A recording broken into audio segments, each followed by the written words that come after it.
Hey, what's up guys? OJ here. Welcome back to another video. Today we're going to be taking a look at the Nintendo Switch 2 hitting graphics power and hardware details. I've been combing through a lot of different videos and of course the Nintendo Switch 2 reveal trailer itself to go over a lot of the little details that you might have caught or maybe you missed, and also some speculation on what we could see based off of the actual system itself. I also have a simplified version going over the mass graphical improvements that you can expect to the Nintendo Switch 2 based off of a actual developer analyzing things. You guys are definitely going to want to stay tuned for that as well. Before we get into it, please make sure you hit that like button, subscribe if you're someone new, and click that notification bell to get my videos as soon as they drop. Now let's go ahead and jump into it. And the first thing that I notice with this is that Nintendo wants no part of the Wii U problem. They want to clearly define that this is a brand new system by showing it transform bit by bit. You have the Nintendo Switch 1,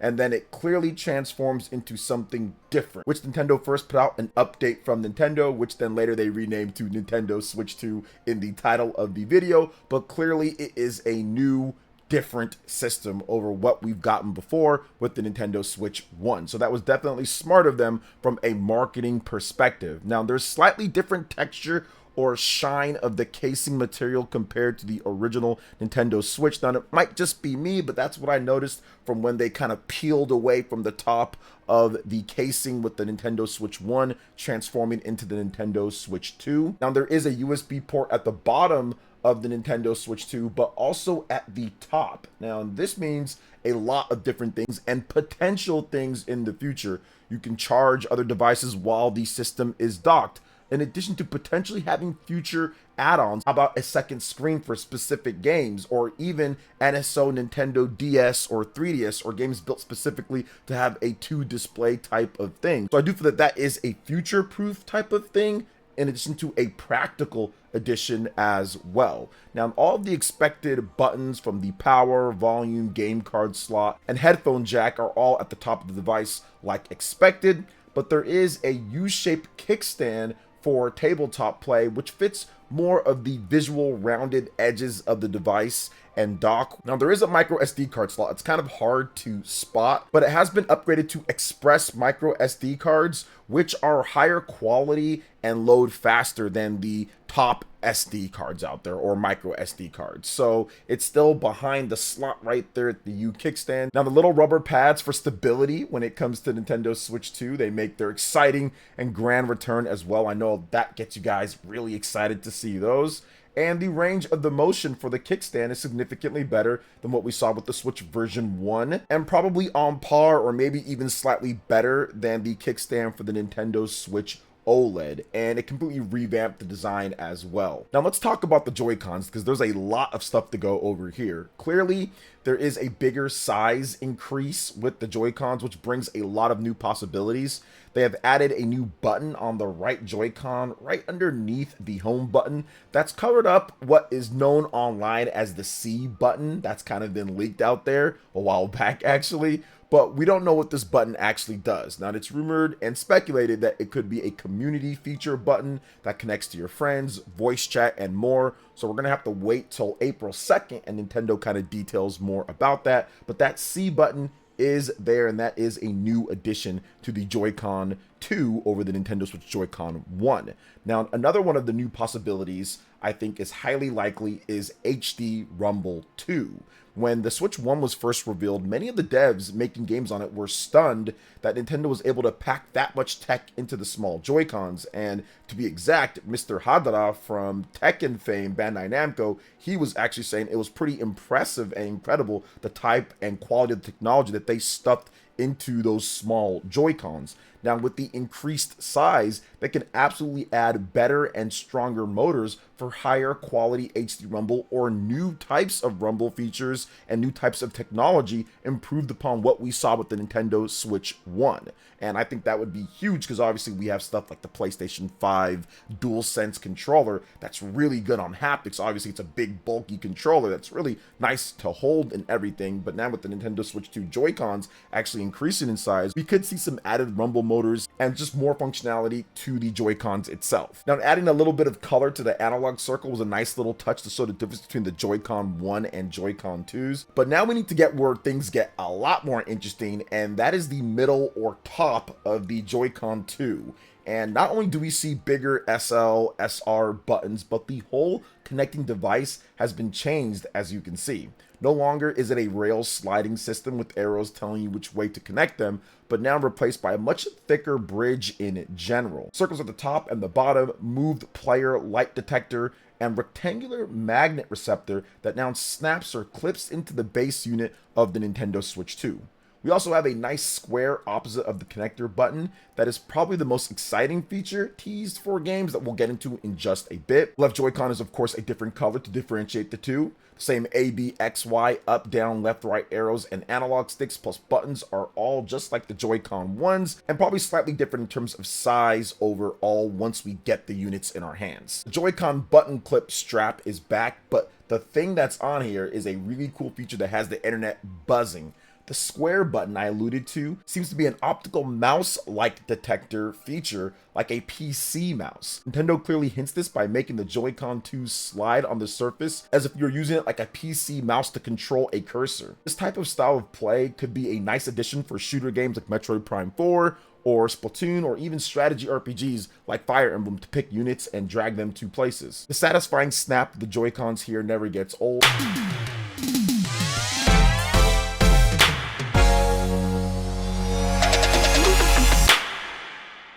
And I feel like Nintendo has struck gold with this design going forward and marketing. The Switch brand is incredibly powerful at this point, and that snap sound is a marketing gimmick that just simply sells itself. Not expect there to be different colored Joy-Cons in the future, as Nintendo will absolutely not miss the opportunity to make a boatload of cash selling us different combinations of colors. The name being the Nintendo Switch 2 had a little bit of controversy behind it, as Nintendo has never directly called its successor to a system a number or a number at all, unless you want to get real cheeky about things and say the Nintendo 3DS as a successor to Nintendo DS, but you guys know what I mean. No conventional numbering like PlayStation 1 through PlayStation 5. Now, I personally think that this name was needed because after the Wii U naming debacle with the media and just overall, it's better to take the safe route and leave no doubt that this is a brand new system and a successor to Nintendo Switch. Not a different model like the Nintendo Switch Lite or the Nintendo Switch OLED, but a true successor. So simply saying Nintendo Switch 2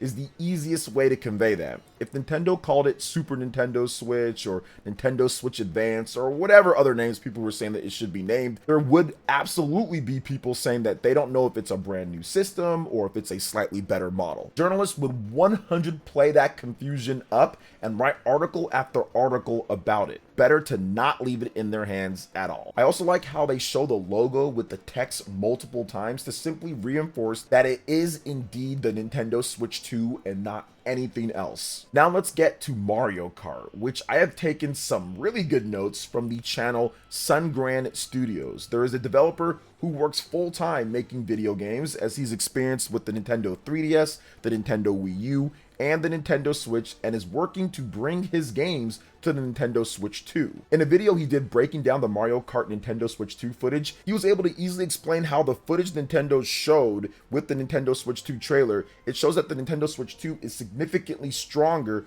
over the Nintendo Switch 1. Now, I highly recommend you guys checking out the full video, which I'll have linked in the description, but I will be going over his 7 main points that he had and takeaways to explain it as simply as possible as my analysis with the Nintendo Switch 2 first reveal trailer. So let's start off with physical based shaders. Now, essentially, this is how the lighting and shadows interact with each other. The more demanding that you try to do in any video game, any system, the more it hits frame rate. With the Nintendo Switch in particular, it was very difficult to have these physical based shaders and to have a lot of them so you can see the lights and the reflections and how it works in the environment. It just hit the frame rate so much in a lot of games. But with Mario Kart on the Nintendo Switch 2, you can clearly see that there is a lot of physical based shading, and it's all over the place. How the light bounces off, how it reflects, how it looks, it is just all over, and it's running at a perfect clip overall from what we're seeing here. So that shows that there is a lot more horsepower, because doing something like this on the Nintendo Switch 1 would cause a massive hit to the frame rate. So the fact that you have all this physical based shading going on and it looks and runs still very clean clean and better shows that the Nintendo Switch 2 is absolutely stronger from a good point over the Nintendo Switch 1. Next up is high resolution ground textures and a number of different type of textures, way more than Mario Kart 8. Now, the reason why this is also another big deal here in this trailer is that these high resolution ground textures consume a lot of RAM. Now, he feels that this shows, based off of how varied and how quality the resolution textures are here, the ground textures are, compared to Mario Kart 8 on the Nintendo Switch, he feels that this system is at least having 12 to 16 gigabytes of RAM for this, because this would just eat up RAM. So you see a lot of low quality textures on Mario Kart 8 when it comes to the ground textures and everything, but in this trailer you see a lot of high quality plus different textures around. So he feels that this is a significant bump up above the available 4 gigabytes, a little bit less than that, for RAM on the Nintendo Switch. So it's a lot more here with the Nintendo Switch 2. Now, the next one here is probably his biggest point that he wants to talk about when it comes to the power of the system, and that is true volumetric lighting. This is advanced lighting that creates a sense of density and, I would say, interesting environments to look at. Clouds, dust, fog, these type of things. This is a true massive hit to performance on the Nintendo Switch 1. But here on the Nintendo Switch 2, he is seeing different types of volumetric lighting, true volumetric lighting that is all over the place and very nicely implemented while still having a very fast and smooth frame rate. He feels that this not only being a massive deal, but it shows that the Nintendo Switch 2 is significantly more powerful because they're probably rendering a 1080p image at 60 frames per second with the true volumetric lighting. So that is definitely a good sign overall for a game like Mario Kart to have that type of dust and other types of things, and the lighting that does create that sense of interesting environments to speed and race around in different types of environments. That's something that I didn't know the name of because I'm not a developer, but I absolutely saw just looking at the Mario Kart's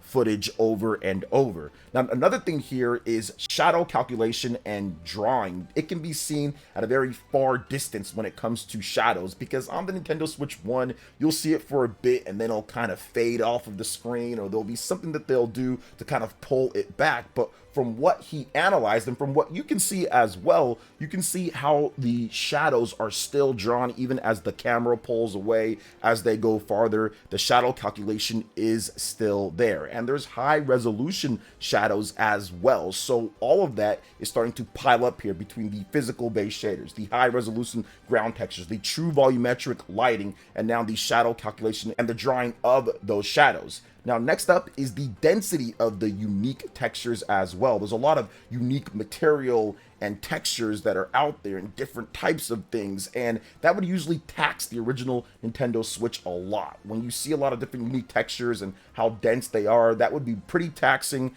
on top of everything else that you need to do in the game. But in this one, there is a ton of unique textures and they have density and quality to them, so that also shows that there is a lot of extra horsepower here. Now, another thing here that's also a big one is cloth simulation and real-time cloth simulation. You can see how the flags, how they wave in the background. This is something that once again was a huge hit to the processor for the Nintendo Switch 1, and with cloth simulation just in general, you need a lot more power for the physics and the physics base that it takes to render that, and you can see here they handle it no problem on top of everything else that we've already discussed. And last but definitely not least is the high poly counts on the models. The models are smoother and more round models with less jaggies than you can see with the Nintendo Switch 1 with the game like Mario Kart 8 Deluxe. Now, Nintendo Switch was good at kind of crunching those poly counts and getting everything, but once again, if you're trying to get a lot high poly counts in addition to all the other stuff that we talked about, cloth simulation, density of the textures, shadow calculation, true volumetric lighting, high resolution ground textures, physical based shading, and it also goes without saying that having all of this in terms of increased graphical complications, in addition to doubling the racer count from 12 to 24 and putting that strain on the system, is also a very big power indicator in terms of what this system is capable of over the Nintendo Switch 1. All of that takes a hit, and the Nintendo Switch 2 is showing, from what I've been able to see here after he's explained it and from what he's talking about here, he's shown that it's being able to handle all that at 60 frames per second. And of course, once we get the higher quality footage, which you can see, I'll have a link for that in the description below, you'll be able to see that hands-on once Nintendo starts showing at the Nintendo Switch Experience, and of course direct feed trailers and the real big trailers that Nintendo's going to have at the Nintendo Switch 2 Direct. So overall, there's a lot of little things that's just strewn about this whole trailer that you can analyze and look, and I'm pretty sure that there's some stuff that I missed. So if there's anything that I missed, let me know in the comment section. I'd love to hear you guys' thoughts on this. All right, guys, that wraps it up for this video here. Thank you so much for watching. I do appreciate it. Please make sure you hit that like button, subscribe if you're someone new, click that notification bell, and check out my other Nintendo Switch 2 videos and more right here on screen. Thanks for watching, and we'll catch you guys for the next one. Peace.